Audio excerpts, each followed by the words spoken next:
What does that mean? Okay, we're live. All right, we're live, everybody. Welcome to week 43 of the Becker Vineyards virtual tasting. And we've got a great lineup today with Dr. Richard Becker and Dr. Joe Becker and Nichole Bendele and myself, Bobby Totten. It's good to see everybody once again for a beautiful lineup of wines. And I'd like to hand it over to Dr. Richard Becker to open us up, and if you've got any words to share and about this week and where we're at and where we're going ahead. But this is a very sad week for us at our winery because of loss of some wonderful friends of many decades fighting this battle. And this is, I think the way we've seen this event, this production presentation, is that it's to mirror the experience of the people in New York who went out on their fire escapes and tried to do something to relieve the tension and pressure of this terrible epidemic. And it is going to get better. We do have vaccine. We have major advances in the treatment of people who are acutely ill, which have emerged over the last few weeks. And we need to all take every advantage that we possibly can of what's available. Anyway, it's a sad night, but it'll be a lovely company watching us, and some wines that I'm really proud of. Joe, would you add to that? Sure. I'm sitting here with my director Nolan and Spider-Man over my right shoulder. But I guess on a more somber note, I'm thinking about this is my prop manager. Just be seriously. My brother is a high school teacher in hang on, Nicholas, is a high school teacher in Massachusetts, and I talked to him today, and he said that students are coming back to his dorms.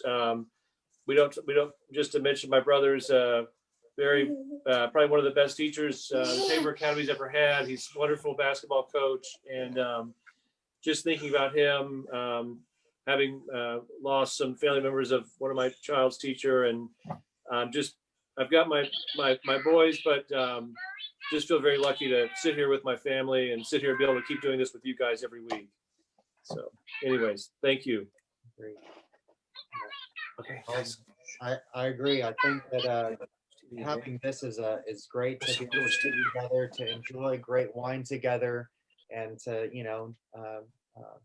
come together in a way to enjoy each other's company. So Here. there's that. Yeah.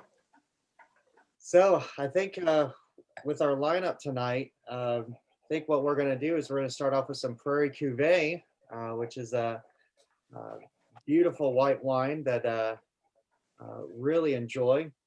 So Dr. Becker, the inspiration behind Prairie Cuvee, the inspiration behind Prairie Cuvee, I was wondering about that. I know that we have our Prairie Roti in the There's your director Pikachu. and like to hear your thoughts on where the inspiration came for Prairie Cuvee.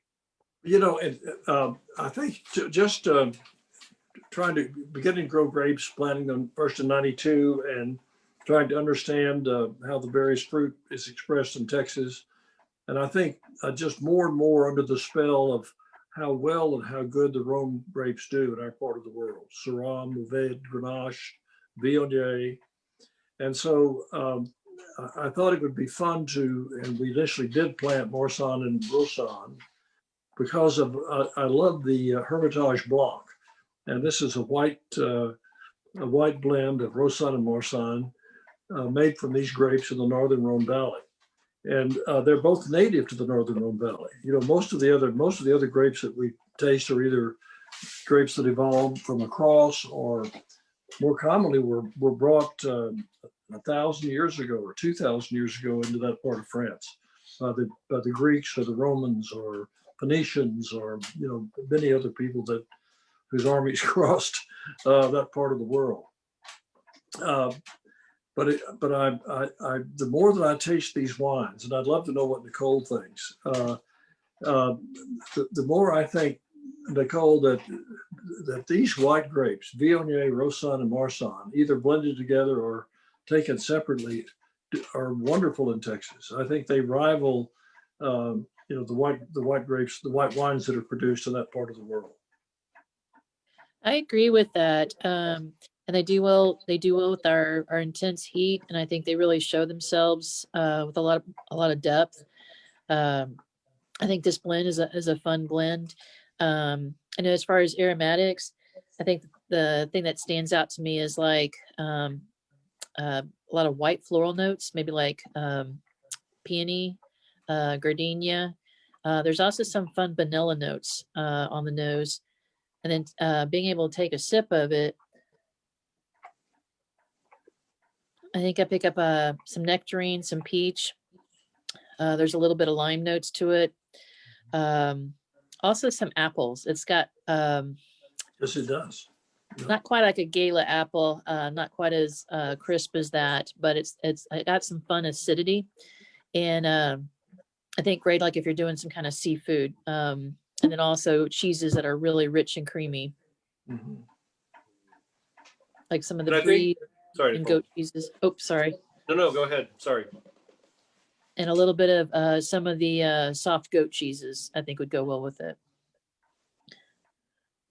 And I think too, Dad, it was speaking about, red wines a little bit, it was kind of your idea too, that we were going to have, we've had the Prairie Roti for a long time. Obviously after the Côte Roti region, and we were wanting to have a white counterpart for this. Somebody's going to have carrots and hummus, which probably would go pretty well with this. And so we were wanting to have it was fun to, we've always been so successful with growing Viognier, and being able to do this with Roussanne and Marsanne here in Texas. And that's just another idea behind the Prairie Cuvee. It does take me back, like when I sip on it, it does take me back to visiting southern France. And I remember some of my French friends had taken me to a property and they were asking me okay, so tell us what the grapes are, in a blind tasting. And it was the first time I'd actually had Marsanne. So I wasn't able to, I could pick out the Viognier and I could pick out the Roussanne, but Marsanne was a new one for me. And it's funny how you can smell, you can taste, but also how just when you do that, it takes you to different places that you've been. It's I hate to use the word memory game, but it really plays up on your memory. For me in Marsanne, it's always the orange zest notes, especially, That's right. That's right.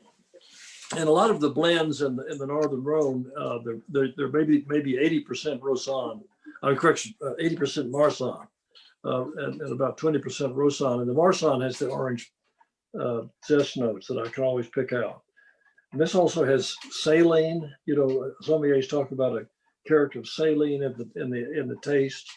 There's a lot of that here, honeysuckle and That saline note, is that what you get kind of on the front a little bit? yes, exactly. With Go ahead, Bobby. oh, sorry. No, go ahead. This Prairie Cuvée having age on it, being a 2015, I think it just stands out phenomenally. I mean, I think that it's got a nice characteristic and a body to it, and I think it'll hold up well for another few years as also. Bobby, what's written about these blends in the Northern Rhone, Marsanne, Roussanne, is that they're very good young and less, the first 5 years, and then after 14, they come back with a very concentrated presence. Really? Wow. Wow. If Joe hasn't taken all those bottles out of my cellar, I think I've got some of those. So I get a telephone call from Joe. He says, I'm calling you from the cellar. Oh, you're breaking up. You're breaking up. No, believe me, I know where the Hermitage is. In fact, I've tried to hide what bottles you have left of it. So, Thanks. Dad, I was going to ask you, just because we're talking about roads, was it maybe we should wait till the end when we talk about food and wine pairings. Was it La Pyramide where you had that wonderful food wine experience in the Rhone Yes, yeah, that Robert Mondavi had told you about? yes, yeah. That was the restaurant's called Pyramid, and it's a stone obelisk from a Roman amphitheater 2,000 years before. It's the only thing that's left. Everything else of the giant racetrack of this amphitheater is gone, but the stone obelisk is there, and it's called. It is now the restaurant's closed, but it was called La Pyramide, and it's where Nouvelle Cuisine began, and it's where they brought us. We had a long, wonderful French meal with 5 or 6 different viogniers paired with 5 or 6 different courses, and it was a fab. The opening paragraph of Robert Mondavi's autobiography was, "I never understood food and wine pairing until I had lunch at Pyramid." Oh, that's awesome. That's cool. The other thing I want to talk about, it's interesting that we've actually now started tasting some of the 15s. And these have been really interesting to taste because I was thinking, we had, 13 was the May snow / freeze. And then 14, 15 is when these grapes really started to come back, or 15 especially. Yeah. It's amazing that how well they've done in the bottle.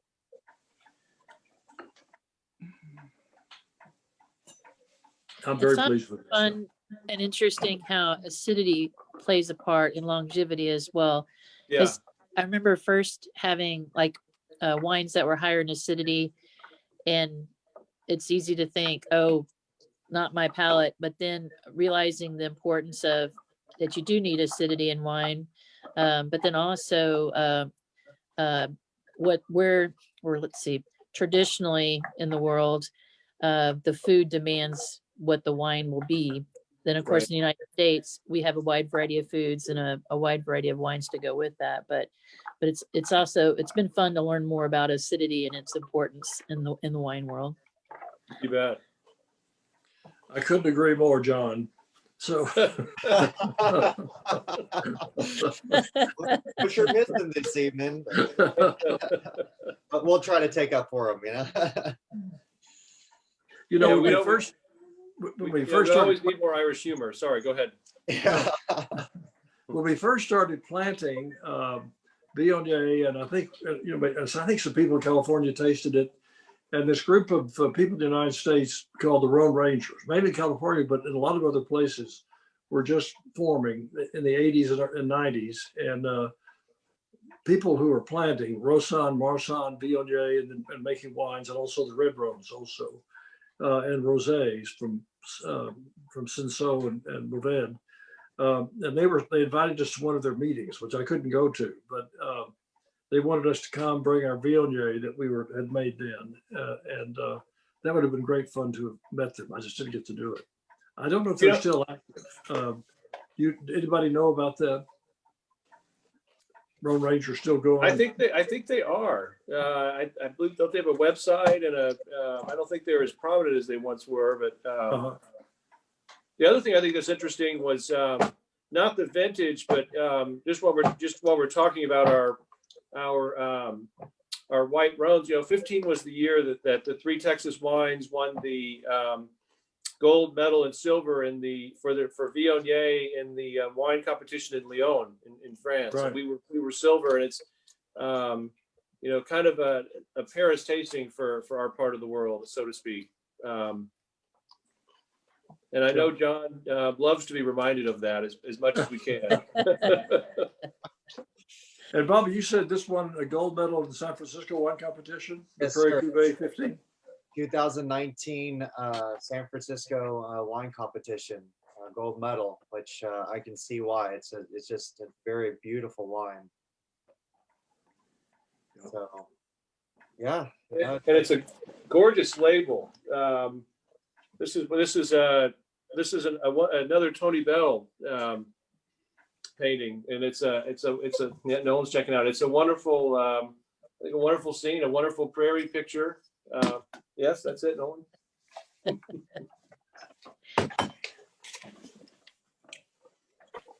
All right.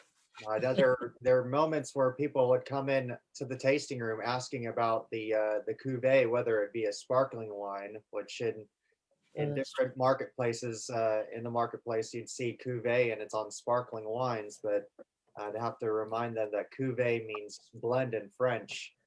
So I just say it's a blend of our, a couple white varietals that are grown in the Texas prairies.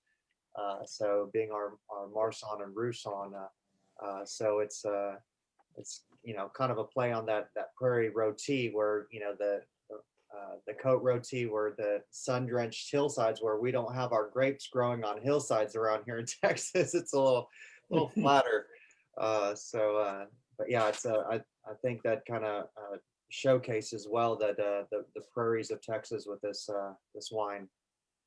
Dad, having, as you mentioned earlier, having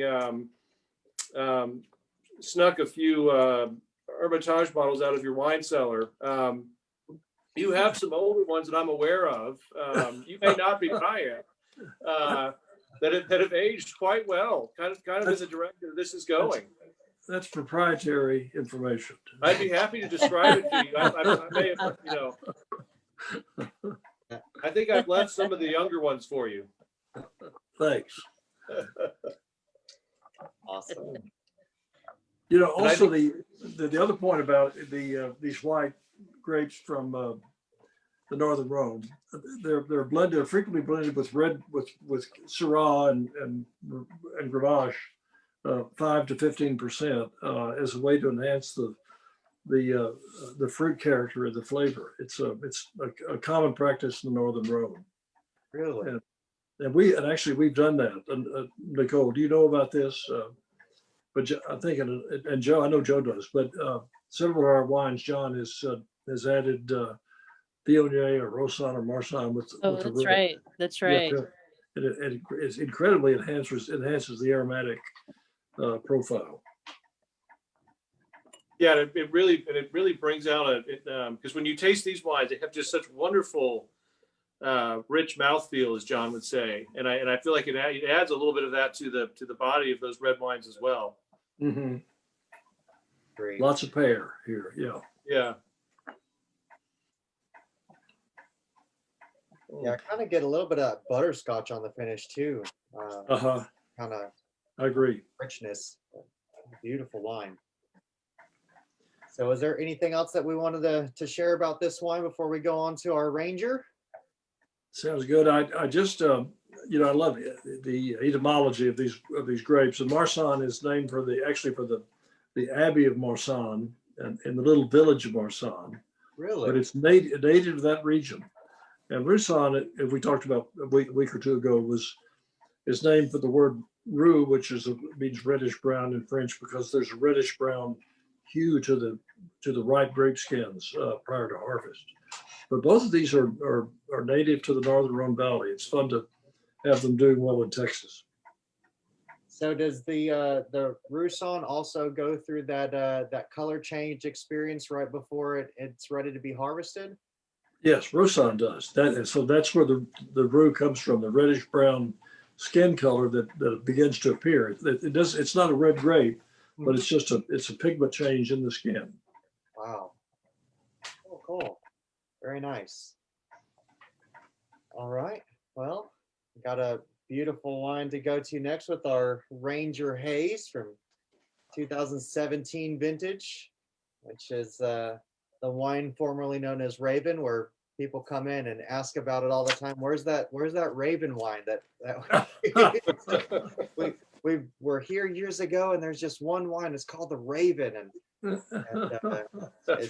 we still get the question, and I say, well, this is the wine formerly known as Raven. So, well, all I can say is that when the 14 Raven won a double gold in San Francisco, it gained some fame and notoriety and caught the eyes of a few winemakers that make a wine of a similar name. So we're very proud of it. But the idea behind the Ranger Haze, we've mentioned it before, is that John Coffey Hayes was a well-known Texas Ranger. He was famous in our neck of the woods for a shootout with the Comanche Indians at Enchanted Rock. And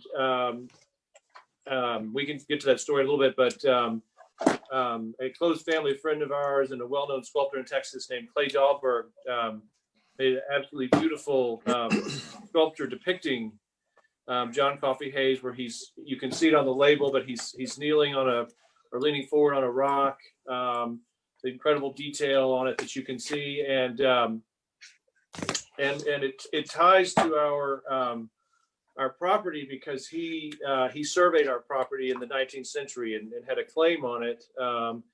Although he eventually went and became mayor of Oakland, California. But when we had to rename the wine, we were trying to, the Raven was such a unique name for us. We wanted to have another unique name that would reflect our property, our wine, our heritage, sort of as a flagship wine for our brand, so to speak. And so I think Brett, I think he did a really nice job of trying to get the sculpture onto the bottle to depict what we see. It's very beautiful. And traditionally, it was a Malbec and Petit Verdot blend. The idea came from I think some of the wonderful Malbecs that you all had tasted in Argentina, Dad, and Mom had remembered the idea of tasting these really dark, rich Malbecs, dark and mysterious, leading to Raven. We should also share, and I have to, the other name for this could have been Oncle de Calmar, which means Swedish, which was Dad's idea. Didn't quite make it. A couple of the directors and producers were not happy with it, but here we are. That's a good about that was fun because I remember sitting around when we were talking about how dark the color was, and then your mom going, "It's just so raven black," and she just was doing that thoughtful prose, and then and it's definitely a little bit easier to say, but it is fun trying squid ink with different foods. I remember being in an Italian restaurant and finally getting to actually try it. I know some people love it and some people don't, but it's a different flavor, but it's very delicious. In many years, it was Drew's Malbec and Petit Verdot. I think and I know blend has some, as you can see on the bottle, has some Merlot in it. I think the vineyard makeup's a little different, but he's always the Malbec that he's made for Mason County has always just been so wonderful in our wines. Name is Petit Verdot. This is Color. Bobby, what's the blend here? So this one here, we've got 70% Malbec, 17% Petit Verdot, and 13% Merlot. So it's primarily Drew Talents, and it's gorgeous. And John's not here, but I really love this. I think John is really wonderful at bringing out some of these darker and some of these very subtle red grape characteristics that we get in these wines. I agree. I guess we were probably the first to plant Malbec, first to produce it in Texas, and we're trying to understand it. And we did make 3 trips to Argentina, to Mendoza, trying to understand it. And the Argentine winemakers were unbelievably wonderful and inviting and helpful, and took us into their barrel shays and let us taste all of the various expressions of Malbec from different areas in Argentina. And they told me that, I said, "What's your favorite blending grape?" And they said, "It's Petit Verdot." And so we initially had just Malbec and Petit Verdot, but every year the fruit that we have is slightly different. So we have to add other things or adjust the percentages. So it's always just trying to make the best wine that we can. But the great, I think the best expressions of this have been Malbec and Petit Verdot from Drew Talent in Mason County. It's been a great experience to have that. Yes, It has sir. a beautiful vineyard site too. Uh, You know, there's a lot of places where, vineyards are in a more, flat or prairie-like spot. But there's that one part, I guess it's on his west side, that almost comes up like a little hill. And you stand there and you can just kind of see out over the rest of the vineyard, and see the production, which is pretty cool. I know he would, well, all of us trying to pick out, the perfect site areas for vineyards. They're definitely very scenic right there. you're here. I've heard that he's got around 80 acres of vineyards on his property, Yes. which is just outstanding. It's just gorgeous. Yeah. So, Nichole, what are you getting on the nose on this on the Ranger? Because I mean, I'm getting some spices, and I'm just kind of, it's having a loss of words on it. I would agree. I pick up some spices, and it seems like a lot of the fruit notes are jumping out, like some stewed plums, maybe a little cassis. And then it also has just like a hint of floral, like violets, but just barely there. But then, like when I'm tasting the wine, then I notice more the herbaceous quality of it, like marjoram, oregano. You might even pick, and then also nice tannins. The tannins they're not overpowering, but they're enough there to give great presence. I know Dr. Becker always uses the term, the wine has to have grip, before we release it, which meaning the right amount to help preserve the wine and the integrity of it. But it's definitely very delicious. It is very nice. We frequently use, I mean, we joke about it, but we do frequently use Petit Verdot as a blending grape in a lot of our wines. And I think that's what gives it a lot of that grip that you're talking about, Nichole, that darkness, that richness, that backbone, as John would say.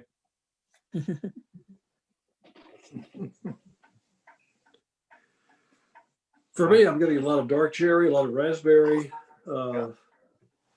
Always in Malbec, there's some coffee and dark chocolate. Right.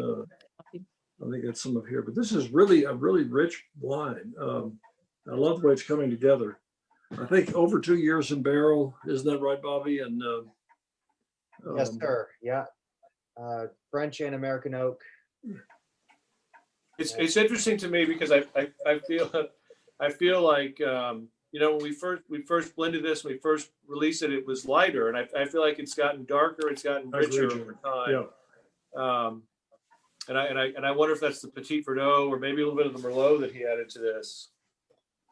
Yeah. I'm not It's sure. fun to bring them out after they've been aging a while, and it's almost like revisiting an old friend, catching up with what's going on. But it's fun to see how they meld together. Definitely.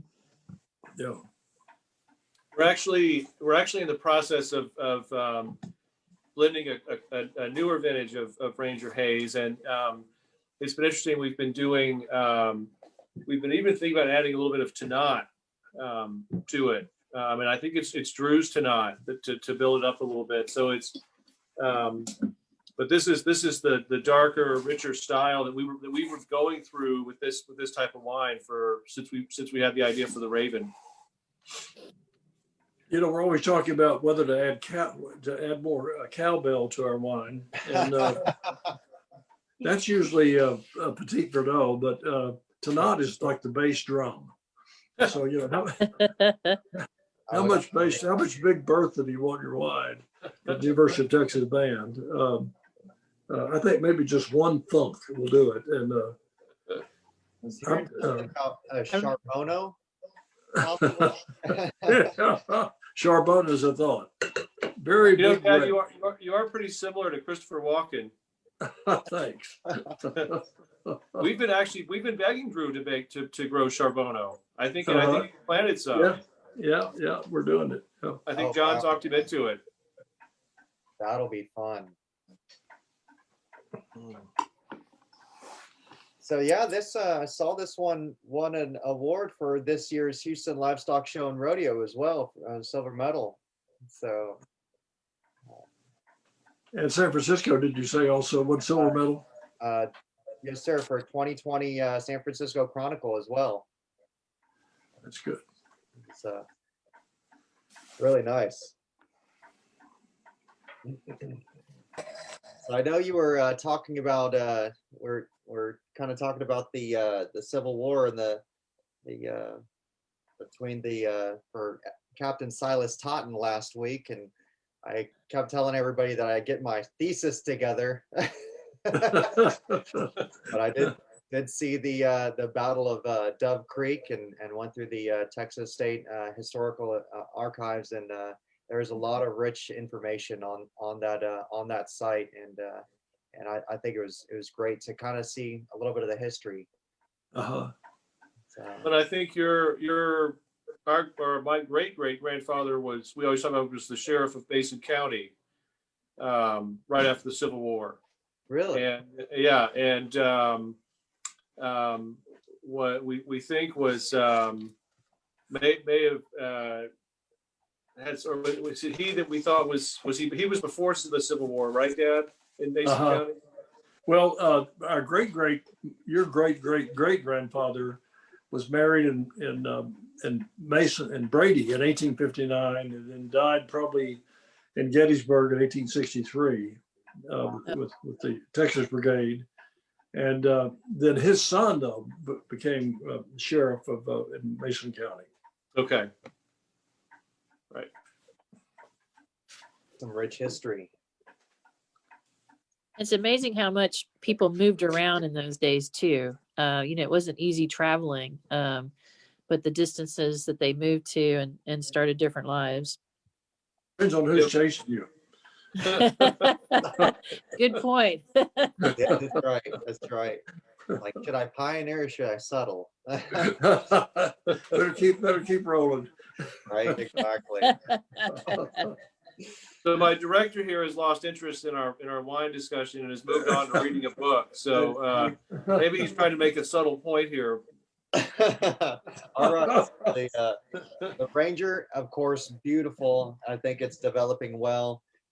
So last one we're going to go to is our 2017 Texas Cab, which is just, I think it's just beautiful. If we want to take it. Yeah, I opened all of these wines about an hour and a half ago, and they've just really opened up. It's been amazing. There's some subtle, maybe a little charcoal on the nose here. Some nice dark notes on this cab. Now this cab is normally, where do we normally have this cab, Bobby or Nichole? This one is a distribution wine. So Right. This one is in retail stores. I was looking up the notes on it, and it looked like it was some of our cab from this property, as well as Ty Wilmott's Cabernet Sauvignon from his vineyard and the Six Hearts Vineyard. So I think it's beautiful. Do we have any of the Wilmott's wine? I'm sorry, Nichole, go ahead. It's got some incredible jamminess, like you Mm-hmm. and I think on this one, sometimes when you're going through the aromatics and then also the flavors, sometimes they're opposite or different from each other, and then sometimes they're not. And in this case, I feel like what you pick up in the aromatics is the same in flavor, like lots of dried raspberries. There's some eucalyptus, a little mint, a little caramel with this wine, and definitely a lot of jamminess. It's got a great mouthfeel to it. Having planted some of our estate cab, I feel that I have to make a pitch here. I feel like I think you can really taste the grapes that I planted here. I clearly was doing everything right. When despite what Dad may say about my ability to plant grapes, I take full credit for the estate cab in here.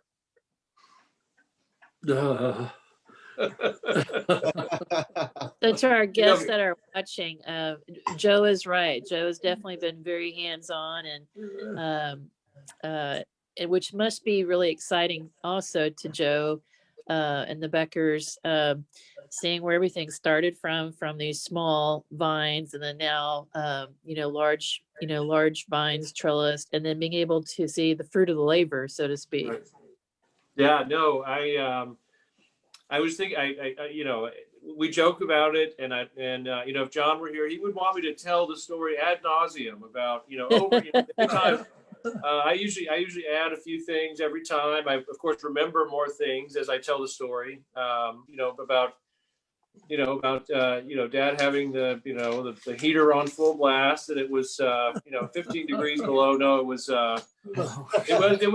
freezing, and it felt like the brain was stabbing me. But and he had to point out that Mom and I were not planting the grapes properly. I'm sorry. Every time I have an opportunity, I am always going to retell the story. So I appreciate that, Nichole.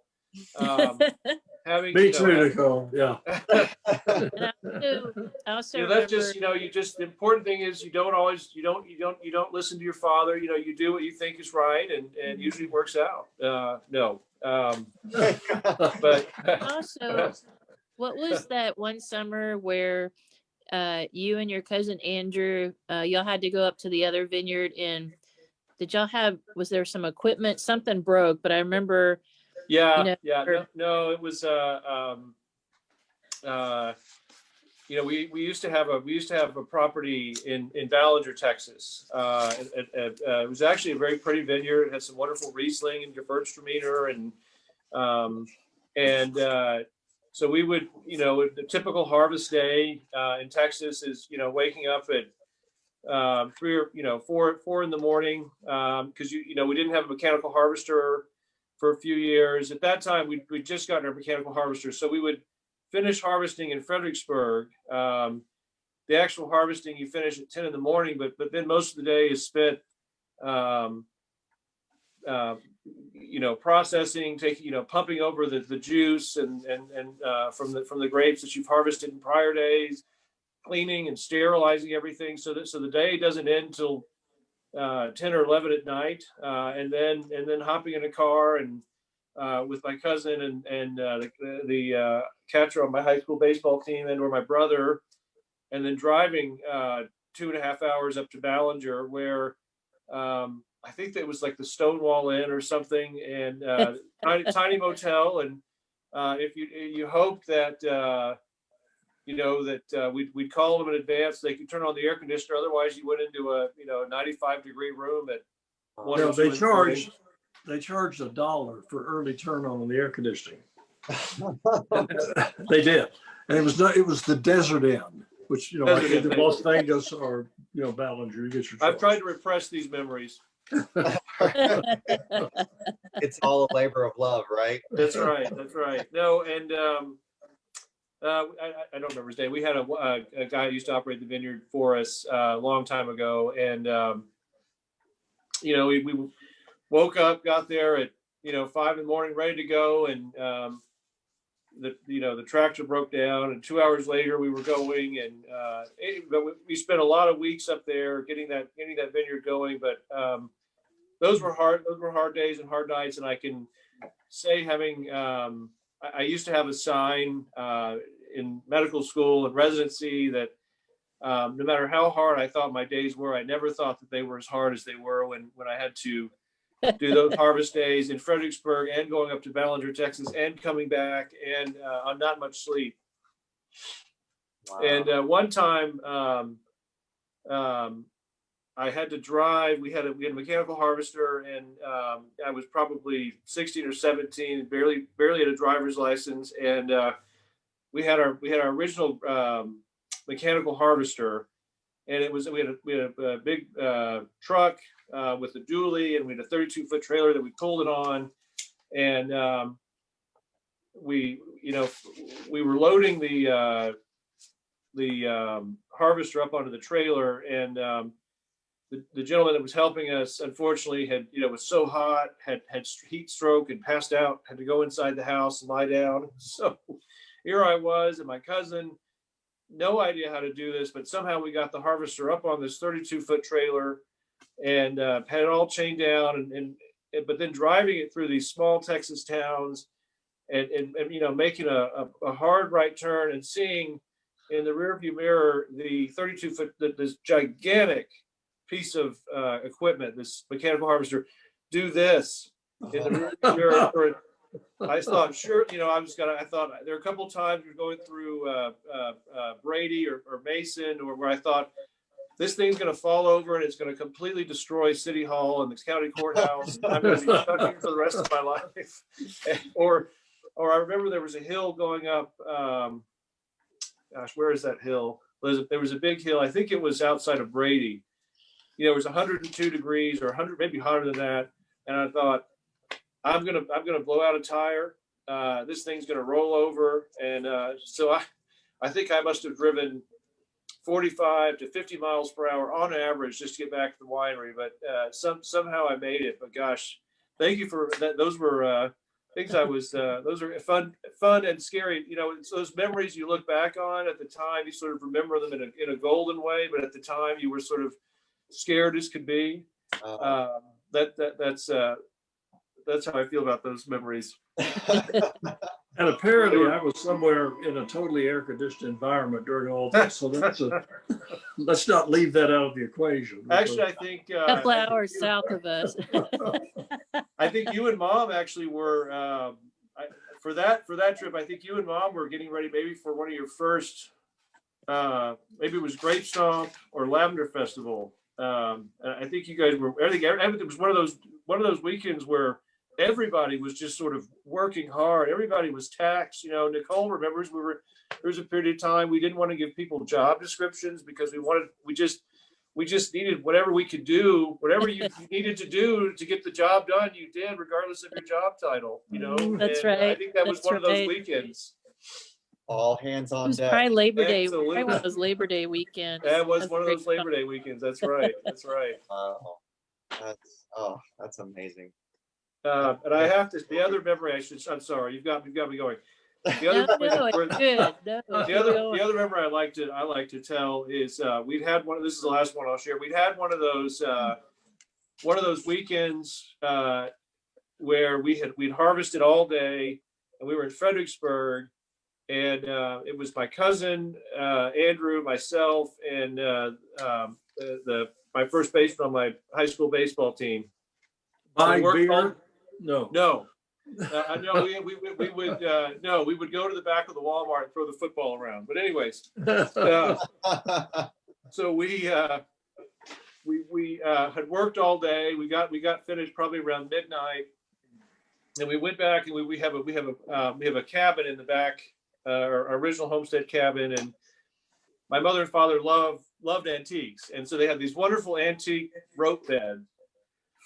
And so we all fell asleep, knowing we were probably only going to get about 4 hours of sleep or so. And at 2 a.m, the bed I was sleeping on, the rope snapped, and the mattress just dropped through, and woke me up. And so that made me that reminds me of the Desert Inn. That reminds me of those nights. Somehow I'm here in one piece. Yeah. Be here for this moment. That's right. That's right. Prepared me for it. Bobby, well said, Bobby. Yeah. Which you can tell the love right in this wine. So it's Absolutely beautiful. Beautiful. I love it. I have nothing to offer but my blood, sweat, and tears. What wineries are all about. So cheers to this beautiful cab that you've worked so hard for. But this has that wonderful. I hope this is mostly American oak. It has that wonderful vanilla note, that wonderful finish that we get in a lot of our red wines. I agree. I think. Yeah, it's just it's beautiful, well-rounded. I mean, it lingers with you. It doesn't just fall off. It definitely stays with you, which is just beautiful. So I know that John always gets around to the food pairings for each one of these wines. So I guess we can get into that. Kind of start off with the Cuvee, the Ranger Haze, and the Cab. So Nichole, what would you enjoy with these wines? I would say for the Prairie Cuvee, scallops, like Mm-hmm. sauteed scallops, kind of jumps out at me. Even if you want to do a seafood paella, I know historically paella started off as when hunters were trying to get something to eat in the woods, and they would hunt rabbits, and so that I know paellas have started with rabbits, but now you also see seafood. And then for the Ranger Haze, let's see, Cacovon sounded something that kind of hit me. Even like enchiladas, like a beef enchiladas, carne asada stew, like a rich hearty stew, I think would be great. And then looking at the Cabernet Sauvignon, I know saying steak is so easy, but like a nice, great medium rare ribeye, or even like a roast, like a Sunday roast with caramelized onions and potatoes, sounds really good. But definitely both the last two wines very flexible and what you want to pair with. Wonderful. Dr. Becker, what do you think? My mouth is watering after listening to Cole. Absolutely. I think the Prairie Cuvee would be great with it. Lots of seafood, especially oysters. I'm thinking there's a great place in San Antonio called the Dry Dock Oyster Bar that has terrific oysters. I'd love to have some of that there. Or Indian food, Thai food. I think lots of things would go with this Rosad Marsan blend. With the Ranger Haze, I think one of the things I love on the planet is black-eyed peas and cornbread. Really? And that's Really?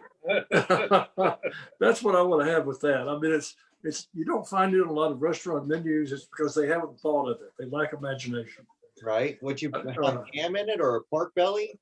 Yeah, pork. We could have some pork belly. Yes, absolutely, yes. But it's the black-eyed peas cooked just right and the cornbread cooked just right.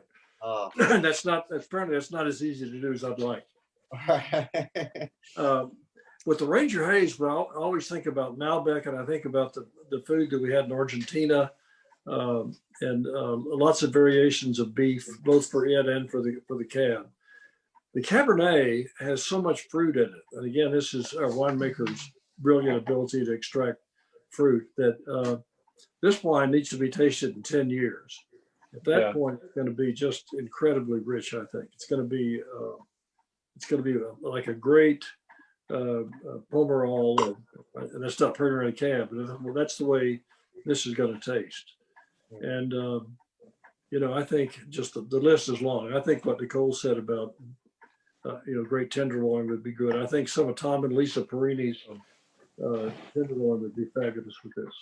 Yes, sir. That's where I start. Many years in the Aspen Food and Wine Festival, we poured our wine beside their tasting of their tenderloin, and it was we had a Texas flag behind us, and it was a Texas experience of Texas wine and Texas beef, and that's what I would have with this. That sounds amazing. Joe, what do you think? What would you pair with these, sir? Okay, so I've been thinking about this because my long-term memory's been triggered, but I'm going to start by saying that one thing that I loved that Nichole mentioned earlier with the Prairie Cuvee was just a delicious, rich, creamy cheese. I totally agree with that. I would in the Dry Dock Oyster Bar in San Antonio is my favorite place to eat oysters. The best Gulf oysters you can get on the half shell.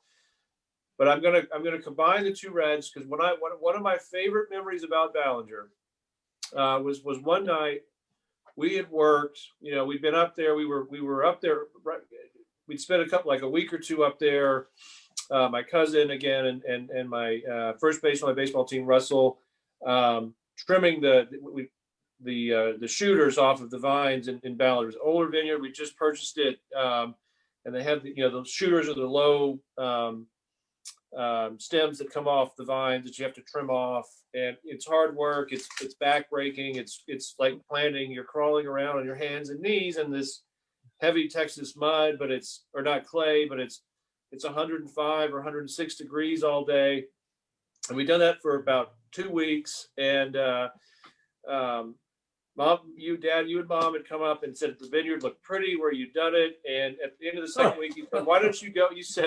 You and Mom said, "Why don't, as a reward, why don't the three of you go in and the winery will buy you a steak dinner at the Loeki Steakhouse." And for people that know, the Loeki Steakhouse is a famous Texas steakhouse. My apologies to Tom Prairie, but I have to bring the story up. But I don't know which one of the governors had built a landing strip so he could fly in and eat steak dinner there. And we'd been working 2 weeks straight, long days. And we went in there, and for 3 high school age kids, they were starving, never ending salad bar, and the biggest, juiciest steak I'd ever had. And when you're in that, food does not taste any better than when you're in a situation like that. And I think either of these wines would complement that memory very well. I agree with that, Joe. Boy. So the Loeki Steakhouse is located in, or used to be, it's gone, in Loeki, Texas. And it was truly the middle of nowhere. Yeah. Would you happen to know which governor built the landing pad in that area, or? I don't, Bobby. I just. Yeah, but I've heard that story too. Yeah, but I can't tell you. Well, with the Cuvee, personally, I thought I was going to hear Dungeness crab tonight, but yeah. Bobby, good thought.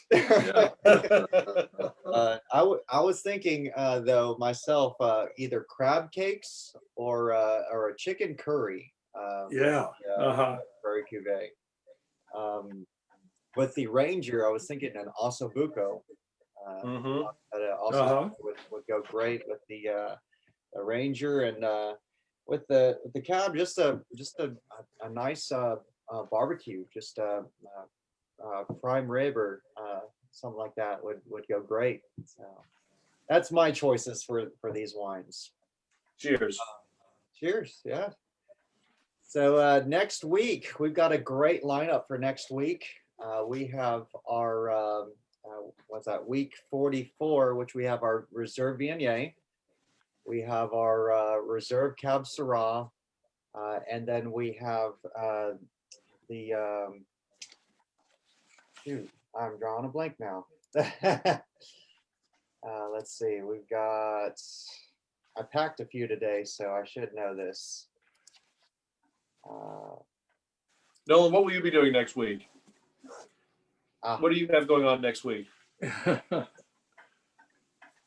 More reading some books. More. Oh, good morning. Good morning. So we have Magic Treehouse. Oh, this treehouse. The Magic Treehouse. Magic Treehouse. Nolan is in the first grade and is a fabulous reader and loves reading and reads to his younger 3-year-old brother Nicholas every night, as does the older brother Nathan. So it's a lot of fun to see. Nicholas, of course, thinks it's like the best thing since sliced bread when Nolan reads to him. Oh, that's so cool. That's so cool.